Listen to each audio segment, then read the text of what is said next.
Business as Unusual is a thought-provoking podcast that explores the innovative strategies, disruptive ideas, and unconventional practices driving successful leaders and companies in the ever-evolving world of modern business.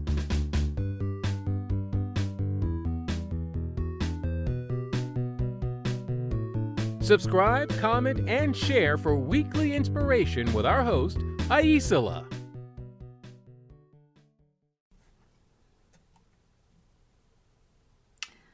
I had an email patch in college that would rewrite anything you wrote to sound like the Swedish chef from The Muppet Show. It was called the En-Cher-erize. It was a real thing. People built it because they thought it would be funny, and it was. Deeply, joyfully, pointlessly funny. I think about that patch occasionally. The memory always brings a smile, and it was one of the first things I installed from the internet. It had nothing to do with commerce or conversion or building an audience. It was just someone making something silly and putting it out into the world. That was the promise of the early internet. Whimsical delight, unexpected learning, random connection to people from all over the world. It had little to do with convenience or scale. It was connection over commerce. And now we've built something else instead. As a kid, I was a voracious reader, science fiction and fantasy mostly.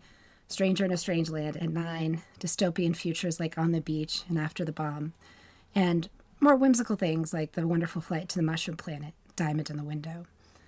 I was captivated by what science could open for us.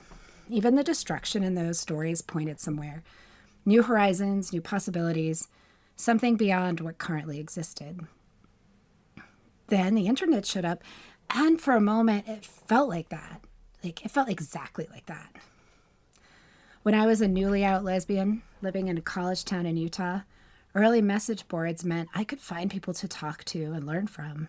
People who lived in a world I was just beginning to recognize as mine. What else could instant communication create, I wondered, before even handwritten letters had allowed momentary peeks into other lives. That was the promise. Real, specific, personal connection. The possibility that the right words put out in the dark would find the right person at the right moment. And we've built something else instead. We've connected the whole world and somehow made it lonelier. And here's what I want to say with today, because I don't think this is a story about nostalgia or about tech going wrong. I think it's a story about what happens when we optimize for the wrong thing. The early internet wasn't valuable because it was unmonetized. It was valuable because the people building it were oriented towards something real. Curiosity, humor, belonging, the satisfaction of making something, and trusting that someone out there needed it. At some point, the orientation shifted, and we started measuring things that took us away from our opportunity to connect, learn, and grow together. And the cost of that shift, that's what I keep coming back to. It isn't just aesthetic. It's also energetic, in the most literal sense of what I track in the energy equation. Connection energy is one of the 3 types that I talk about. Momentum is the drive to start and finish. Creative is the capacity to generate and solve. And connection is the relational fuel, the thing that makes the work feel like it means something beyond the output. And here's what I've watched happen in my own work and on the founders I work with. When you optimize for reach, you often slowly drain your connection energy without realizing it. You're technically talking to more people. You're touching more screens, but the relational quality has gone thin. You're performing connection rather than being it. It's not a mindset problem. It's a resource management problem. So, what's the alternative?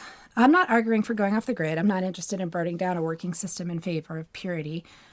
What I am interested in is, what would it mean to reorient, even partially, back toward that original question? Not how do I reach more people, but is what I'm putting out worth finding? And that's a real distinction. Reach can be about volume and frequency. Worth finding is about depth and specificity.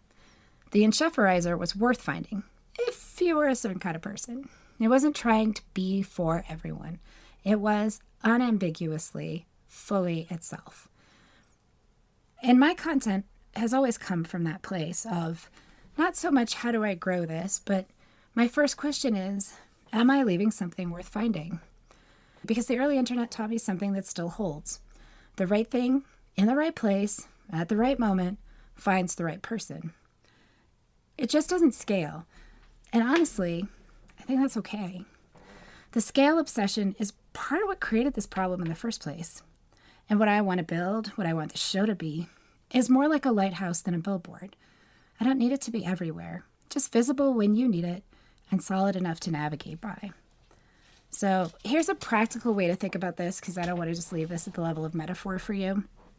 When I sit down to write my posts or come up with a topic that eventually will become a podcast, I go through lists of topics and prompts I have gathered, and I see which one I can find a real connection to for myself.